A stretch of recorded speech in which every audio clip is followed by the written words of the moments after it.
Ladies and gentlemen, welcome to the OJ-FWA VIEW Radio. This is our maiden voyage here as a radio show. Hopefully it will last for a while. This is, of course, the voice of OJ-FWA, Johnny Walters, speaking to you from Japan. And I would just like to say thank you for listening. Thank you for tuning in. Thank you for listening from wherever you're listening to this. Really appreciate it. And thank you for your continued interest in OJ-FWA broadcasting. Ever since we've been on bbctv.com, the support has been incredible. Absolutely incredible. And I want to thank each and every one of you who decide to tune in each and every week to see what happens. Now, of course, ladies and gentlemen, our next episode is online. Episode 17 is indeed online, and I'm, of course, going to put the information in the description below. If you're on YouTube, I'm going to put that information below. If you're listening to this anywhere else, you might find the description in another location. However, one thing I do gotta say, the commercial we put up this week for the next episode, unfortunately, it didn't come out so good. Yeah, I don't know what happened. I tried uploading it from various sources. The same result. In fact, one mysteriously ended up being a 5-minute commercial. Most of it being blackness. And there was another instance where we finally did get it uploaded, but the problem is, there's black where there shouldn't be black, there's pauses where there shouldn't be pauses, and I checked the original file. That stuff is not in there. So I don't know what the problem is. For now, I'm going to leave the commercial up on the site for now. But hopefully that doesn't happen again. And in any case, by the way, speaking of the site, of course, as usual, it is http://sports.geocities.jp/OJ-FWA Wrestling. And if you want to contact us through email, it's OJ-FWA Pro Wrestling. No spaces, well, obviously no spaces, no dashes, no underscores, just OJ-FWA Pro Wrestling at gmail.com. And we appreciate your patronage. Well, anyways, I have a number of topics I'd like to discuss, so let's get right on to it. First and foremost, the debut of the Superdriver.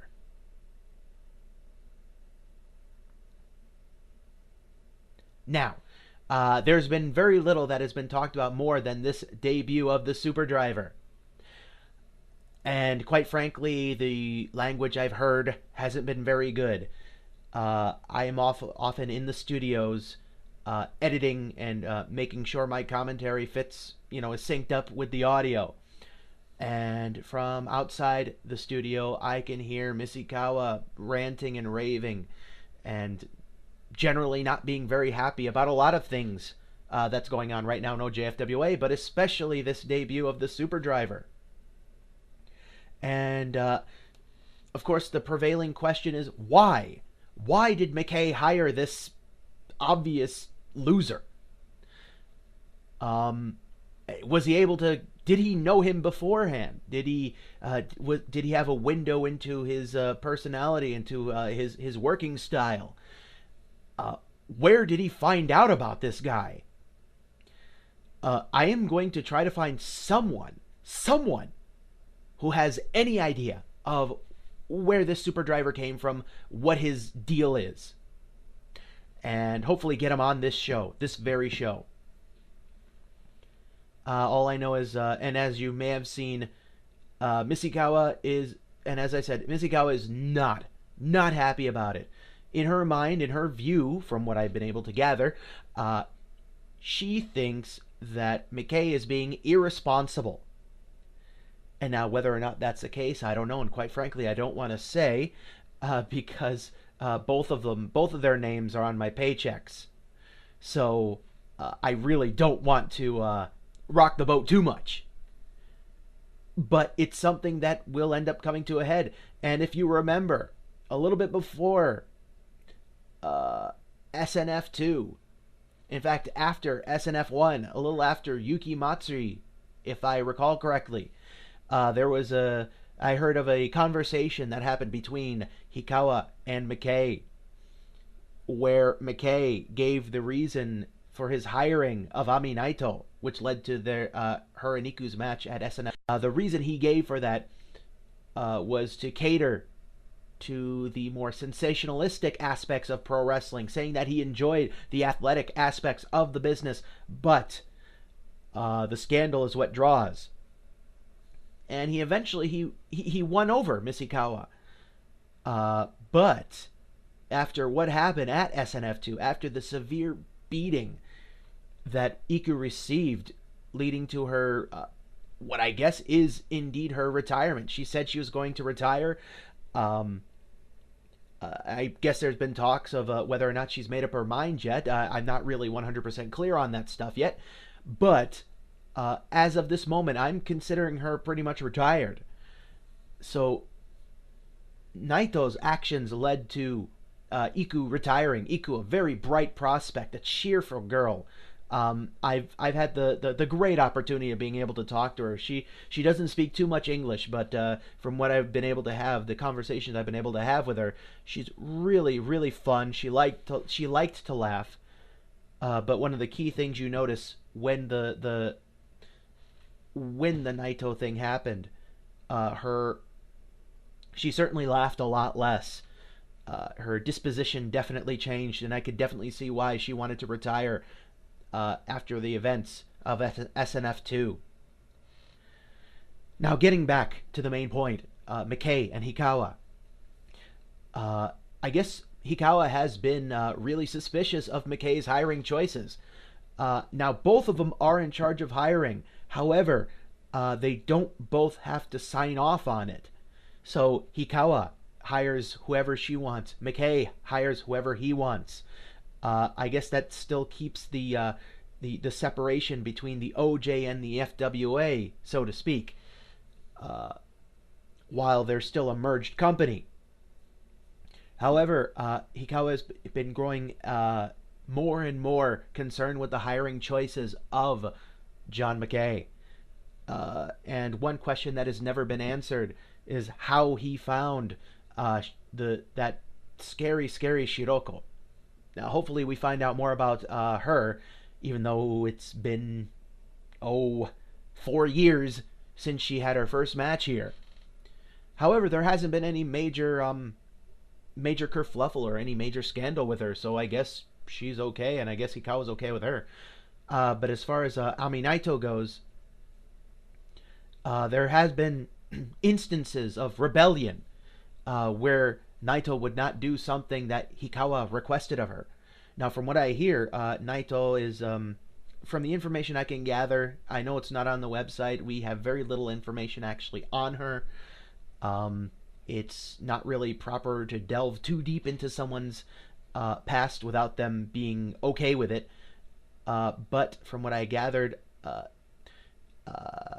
the separation of Iku and her half-sister happened very, very long time ago, perhaps when both were in their early teens, and the father left and went to the United States, whereas the mother stayed in Japan, and that's why Iku is in Japan. That's why Ami Naito was in New York during that incident. But I'm getting way off topic here, but it's still related. Does this hiring of the Superdriver lead to something down the road where Hikawa can no longer trust McKay? That's something we're going to have to find out. And now, of course, speaking of issues and scandals, one doesn't have to look very far to see the most recent one that's been unfolding in OJ-FWA FIGHT TV, and that is between, of course, Moemi Amano and her group that she likes to call the Bad Girls. I guess it might be some sort of English thing. Maybe it sounds cooler in Japanese. I don't know. But there's... let's see. I think I should start from the beginning here. Waku Waku Michiko Waku Waku Watanabe. a girl who also helps in setting up the ring for events, and she's always a hard worker. And especially since she's been training with Liliana, she's been really, really working hard trying to improve herself. But she took a match, and she had this match with Naito. And that led to a severe beating after that match, which led to Liliana coming down to her aid. And later on that very night, Liliana herself faced Eriko Haseriko, of course, managed by Moemi Amano. And we've all seen what kind of personality Moemi Amano has, especially recently. Now, of course, Eriko ends up winning the match and knocking Liliana out practically, which was a surprise to me, quite frankly. But after the match, it led to a beatdown on Liliana, which of course incensed her. And of course, we've replayed that interview from Liliana a number of times. We've replayed the follow-up interview from Moemi Amano, where she basically says, anytime, but I'm not going to be alone. And basically, this, I don't know how this is going to end up. What's going to happen if Liliana and Moemi do end up locking horns? What is going to happen? When is that going to happen? Is it going to happen on Fight TV, or is it going to happen on a future major show, major CPV? Who knows? But the biggest question I think right now is, was there something between Moemi Amano and Naito? Well, I don't think there is. Quite frankly, I don't think there is. Naito has not been out with Moemi Amano. They generally don't talk to each other. Generally, Naito doesn't really talk to anybody. But when there are hangouts, it's usually Amano, Hasegawa, Amazonas, some new girl. I think her name is Tomoka. I'm not sure, but she is a trainee from another place. Her name is, like I said, her name is Tomoka, and maybe we'll see her in the future. In any case, and oh yeah, sometimes Brad Harris, of course. Sometimes Brad Harris, but I really don't think Brad Harris is aware of what's going on, quite frankly. Or if he's aware of it, he's just kind of keeping quiet about it. I don't know what's going on with that. So is there a connection between Naito and Amano? I don't know, but I don't think so. I know a lot of people have been asking that very question, and I don't have an answer to that. But this next episode, episode 17, which you could see the link in the description here, will have Waku Waku Watanabe taking on Amazonas. What led to that match? I don't know. But all I know is Liliana is not happy about it. And I guess the best thing to do is to catch the episode of Fight TV and see what happens. Of course. Now, speaking of Moemi Amano, there's been talk of who will be the next number one contender for the World's Women's Championship, the Joshi Sekai Championship, that is currently held by Mary Riegan. That has been held by Mary Riegan since at least 2007. And right now, there isn't a clear answer. Right now, Hikawa and McKay are so bogged down by what's been going on, by business, by advertising, and by the incidents that keep happening, the Superdriver thing, the Moemi Amano situation. There's a lot on their minds, and quite frankly, they haven't been able to get together with the championship committee and hash something out. But a lot of people are saying that the next contender will once again be Moemi Amano. They say she deserves a rematch, at least, considering her loss at Yuki Matsuri was due partially by interference by Hikawa, though she didn't, directly interfere in the match. She only went in and took a chair out. But it was a distraction that was enough for Amano to get, to lose the match. And of course, Amano, of course, has been pissed about that. And,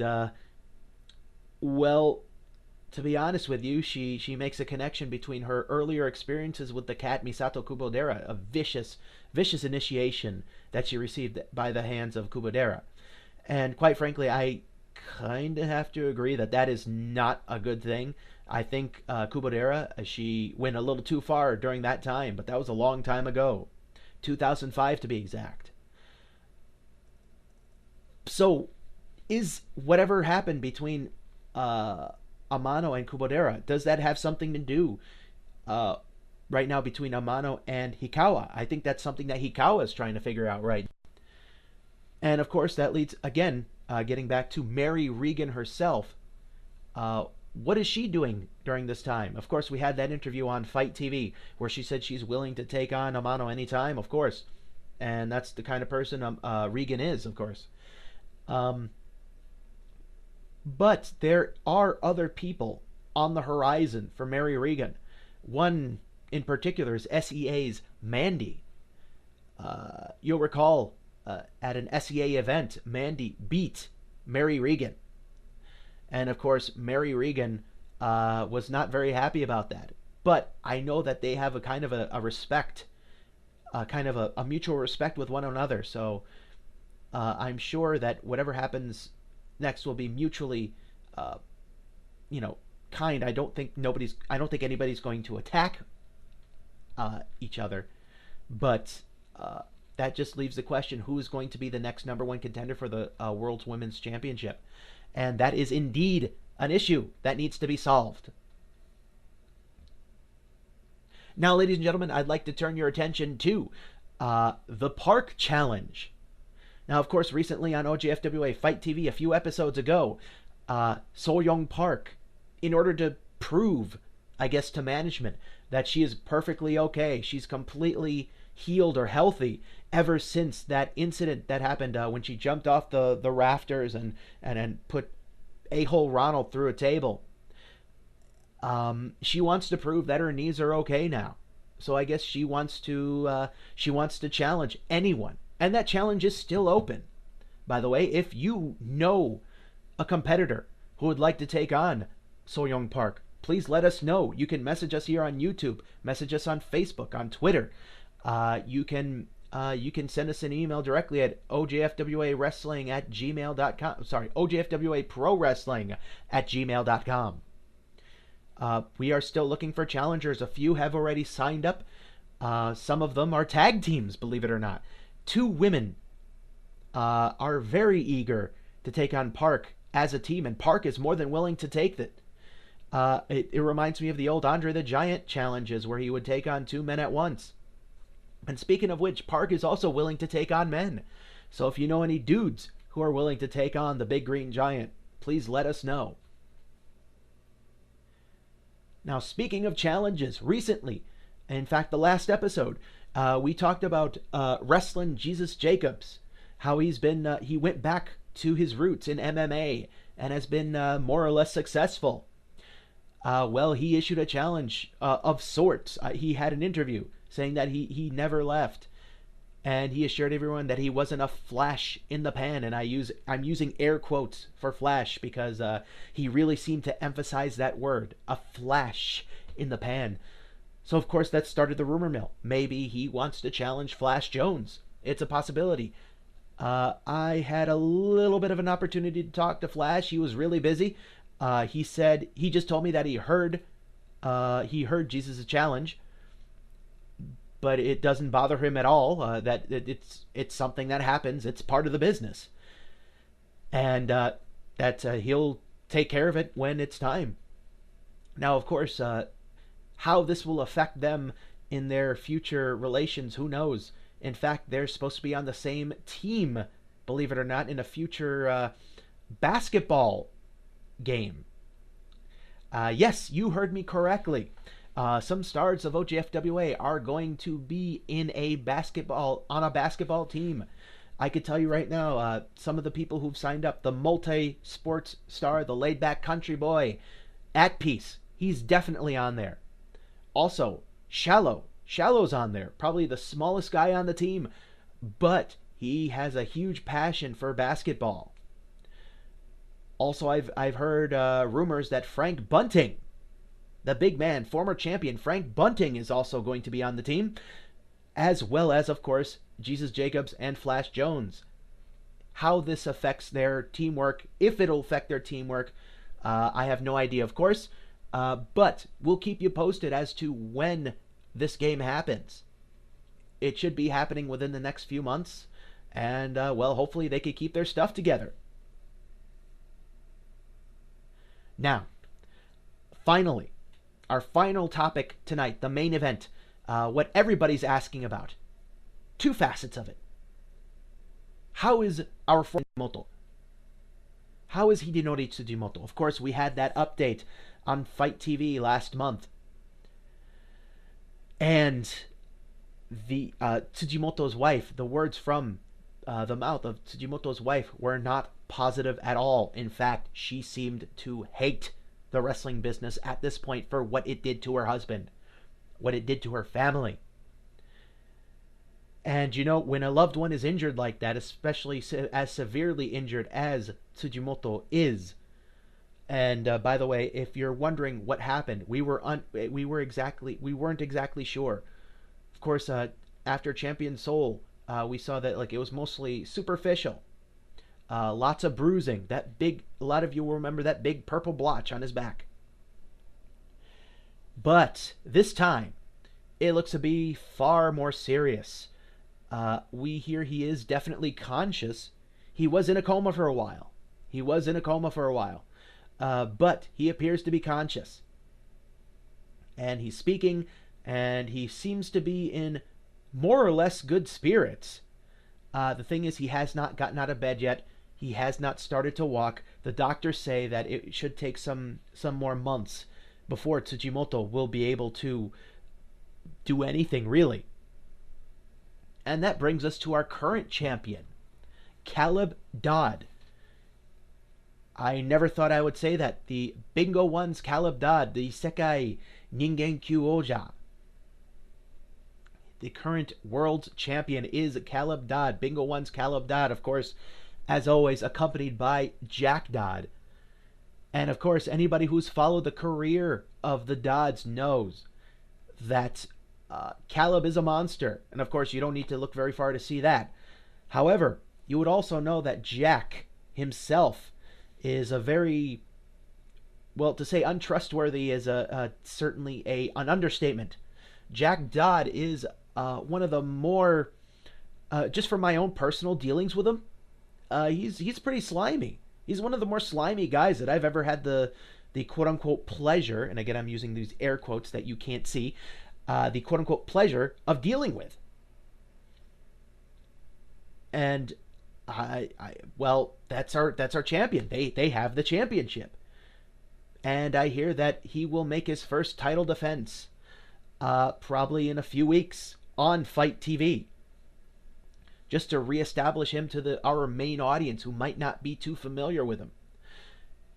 But what will happen between Caleb Dod and Tsujimoto?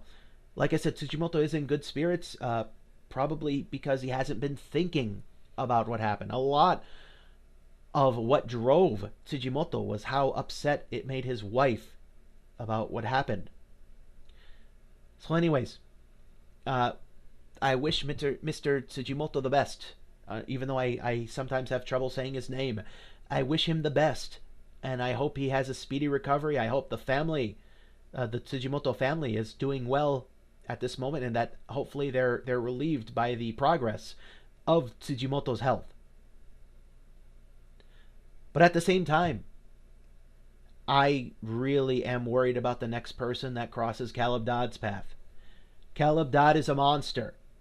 And I used to say that about Frank Bunting, and of course Frank Bunting is a monster. He is the Beast Man. That's a reason why we call him that. And he was the only guy that was able to carry out that Bruiser Brody tribute. But Caleb Dod is a whole nother can of worms here. He's a whole nother kind of monster. A monster that I've never seen before. And time will only tell what will happen. Now, ladies and gentlemen, thank you once again for joining us. this episode of the OJ-FWA View. This has been Johnny Walters. Thank you very much. As I said, I hope to get somebody to talk about the Superdriver situation, and maybe I can have my old commentating buddy Joseph Matos join us on a few episodes. Who knows? Well, anyways, once again, thank you very much, and I'll see you next time. And by the way, don't forget, be sure to catch episode 17 of Fight TV. Waku Waku Watanabe taking on Amazonas. And Frank Bunting, the aforementioned Beastman, taking on the laid-back Southern boy at peace. We'll see you next time on The View. The OJ-FWA View. Hopefully I didn't just stick a bunch of lawyers. Anyway, see you then.